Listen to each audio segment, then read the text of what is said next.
एक दिन एक लड़की एक इंसानी आकार की जड़ को ताजे दूध में डालती है। जड़ तुरंत किसी नवजात की तरह हरकतें करने लगता है। वह इसे अपनी माँ के बिस्तर के नीचे रख देती है और अपनी उंगली काटकर उसकी मुंह में 2 बूंद खून डालती है। गर्भवती माँ की तबीयत अचानक ठीक हो जाती है। असल में लड़की के असली पिता की बहुत पहले मौत हो चुकी थी। माँ ने एक सख्त और फांसीवादी विचारों वाले कैप्टन से दोबारा शादी कर ली थी। कैप्टन चाहता था कि उसका बच्चा उसके सैन्य अड्डे पर जन्म ले, इसलिए वह माँ और बेटी को वहीं ले आता है। रास्ते में लड़की को एक अजीब पत्थर मिलता है और फिर एक मूर्ति दिखती है जिसकी एक आंख गायब है। वह पत्थर मूर्ति की आंख में फिट कर देती है। तभी एक काली मैंटिस जैसी जीवित चीज एक छेद से बाहर निकलती है जो लड़की को किसी दिशा में इशारा करती है, लेकिन माँ उसे बुला लेती है। बेस में पहुंचने के बाद लड़की को फिर वही मैंटिस दिखती है। यह बार बार संकेत देती है और लड़की को एक रहस्यमयी दरवाजे तक ले जाती है जिसके ऊपर बकरी जैसे सींग बने होते हैं। अंदर वह भूल भुलैया जैसी जगह होती है। जैसे ही लड़की अंदर जाती है, बेस की मुख्य नौकरानी उसे रोक लेती है। वह बताती है कि यह भूल भुलैया बेस से भी पुरानी है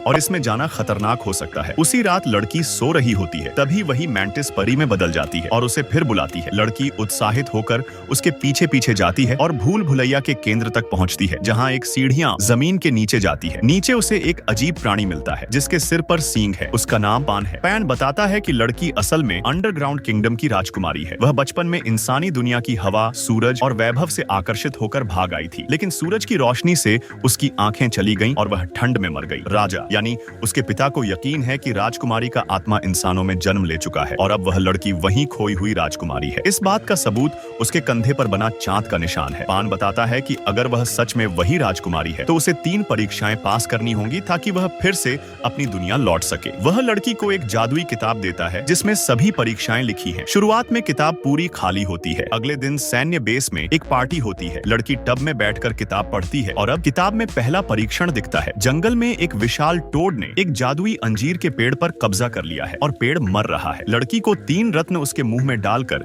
उसकी उल्टी से एक सुनहरी चाबी निकालनी है। लड़की अपनी पोशाक उतारकर एक पेड़ की डाल पर टांग देती है और उस पेड़ की जड़ के नीचे बनी सुरंग में रेंगती है। अंदर बहुत गंदगी, कीड़े और कीचड़ है। आखिरकार वह विशाल टोड तक पहुंचती है। टोड उसकी ओर झपटता है, लेकिन जब लड़की उसे रत्न दिखाती है तो वे रत्न खुद ब खुद कीड़ों में बदल जाते हैं। टोड उन्हें निगल लेता है और फिर उल्टी कर देता है। लड़की को उसके पेट से सुनहरी चाबी मिल जाती है। फिर वह पैन से दोबारा मिलती है। पैन उसे बताता है कि अगली परीक्षा में यह चाबी काम आएगी और उसे एक जादुई चौक देता है। लड़की कुछ पूछने ही वाली होती है कि पैन अचानक गायब हो जाता है। अगले दिन लड़की की माँ के शरीर से बहुत खून बहने लगता है। डॉक्टर कहता है कि माँ अत्यधिक थकावट के कारण बीमार है और उसे आराम की जरूरत है। कैप्टन लड़की को सर्वेंट क्वार्टर्स में भेज देता है। रात को पान लड़की से मिलने आता है और उसे एक इंसानी जड़ देता है जिसे माँ के बिस्तर के नीचे रखकर उसे दूध और खून से पोषण देना होगा। लड़की ऐसा करती है और माँ की तबीयत में फिर सुधार होता है। अब लड़की दूसरी परीक्षा की ओर बढ़ती है। वह दीवार पर चौक से एक दरवाजा बनाती है और उसमें प्रवेश करती है। अंदर वह एक डरावने लाल रंग के महल में पहुंचती है। एक लंबी डाइनिंग टेबल पर एक पेल मैन बैठा है जिसकी आंखें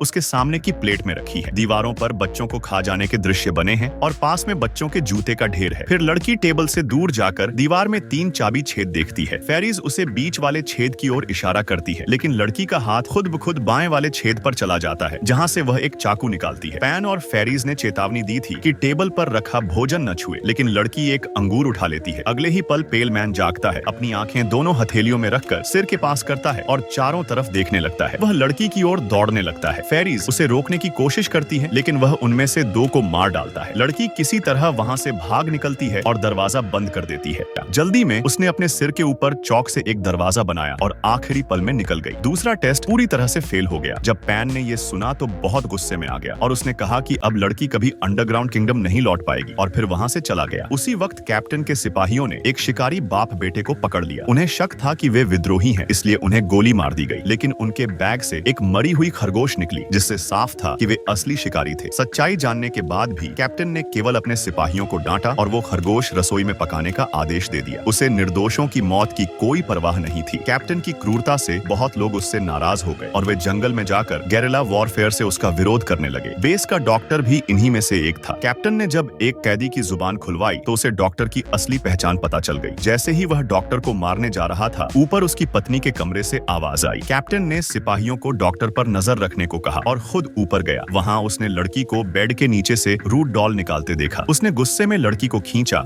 और फिर उस गुड़िया को उठाया। बदबू से उसका मन खराब हो गया और उसने लड़की को बहुत बुरा भला कहा। लड़की की माँ ने कैप्टन से बेटी को माफ करने की गुहार लगाई, लेकिन वह और भी ज्यादा गुस्से में आ गया और रूट डॉल को आग में फेंक दिया। वह गुड़िया तड़पने लगी और उसके साथ ही लड़की की माँ भी जमीन पर गिर गई। कैप्टन ने तुरंत आर्मी डॉक्टर को बुलाया और कहा कि अगर एक ही को बचाया जा सकता है तो बच्चे को बचाना। उसे अपनी पत्नी की जिंदगी की परवाह नहीं थी, बस अपने वंश की चिंता थी। और ठीक वैसा ही हुआ। उसकी पत्नी ने एक बेटे को जन्म दिया, लेकिन खुद की जान गंवा दी। अब लड़की के पास बेस में कोई सहारा नहीं बचा था। उसने वहाँ से भागने की योजना बनाई। वह और हाउसकीपर रात के अंधेरे में जंगल की ओर निकल पड़े, लेकिन रास्ते में कैप्टन ने उन्हें पकड़ लिया। उसने लड़की को थप्पड़ मारा और बंद कर दिया। हाउसकीपर के साथ और भी बुरा हुआ। कैप्टन ने उसके सभी सिपाहियों को बाहर भेज दिया और खुद उसे टॉर्चर करने की तैयारी करने लगा। लेकिन तभी हाउसकीपर ने अपने कपड़ों में छुपाया हुआ छोटा चाकू निकाला, अपनी रस्सियां काटी और कैप्टन की पीठ में चाकू घोंप दिया। फिर सीने में भी वार किया। कैप्टन जमीन पर गिर पड़ा, लेकिन हाउसकीपर ने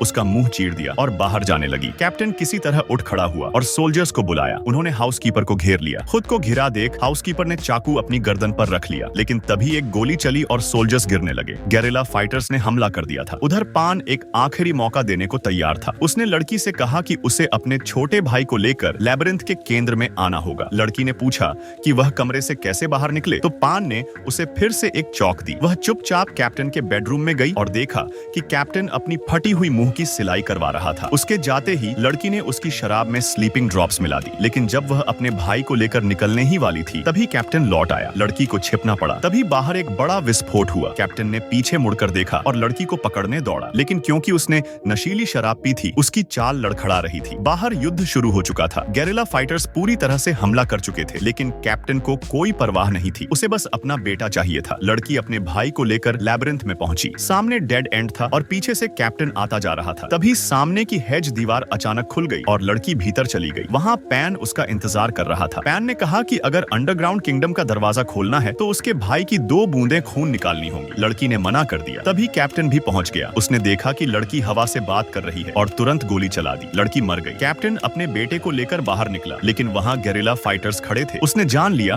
कि उसका अंत आ गया है। उसने बच्चे को हाउसकीपर को सौंपा और तभी हाउसकीपर का प्रेमी आया और कैप्टन को गोली मार दी। हाउसकीपर लड़की के पास गई। वह खून से लथपथ थी, लेकिन तभी लड़की ने अपनी आंखें खोली। वह सुंदर कपड़े पहने एक सुंदर महल में थी। उसके माता पिता उसके सामने थे। उसका पिता सूरज का देवता था। पैन ने कहा, बिल्कुल वही किया जो एक सच्ची राजकुमारी करती है। लड़की अंडरग्राउंड किंगडम की प्रिंसेस के सिंहासन पर बैठी। सब उसका स्वागत कर रहे थे। सब कुछ एक सुंदर परिकथा जैसा था, लेकिन हकीकत में लड़की की मौत हो चुकी थी। वह अपनी कल्पना में जी रही थी। एक दर्दनाक दुनिया से बचने के लिए उसने अपने लिए एक कल्पना लोक बना लिया था, लेकिन उस कल्पना में भी भयानक कीड़े, डरावने मॉन्स्टर्स और पान जैसे रहस्यमयी प्राणी थे। कुछ लोगों का मानना है कि उस फीस्ट के मॉन्स्टर के रूप में पैन ही था, क्योंकि तीनों एल्व्स अंत में फिर से पैन के साथ दिखाई दिए। यह कहानी एक सच्चे डार्क फेरी टेल की तरह है, बच्चों के लिए नहीं। यह दिखाती है कि हम अपनी जिंदगी की भयानक सच्चाइयों से बचने के लिए कहानियां गढ़ते हैं।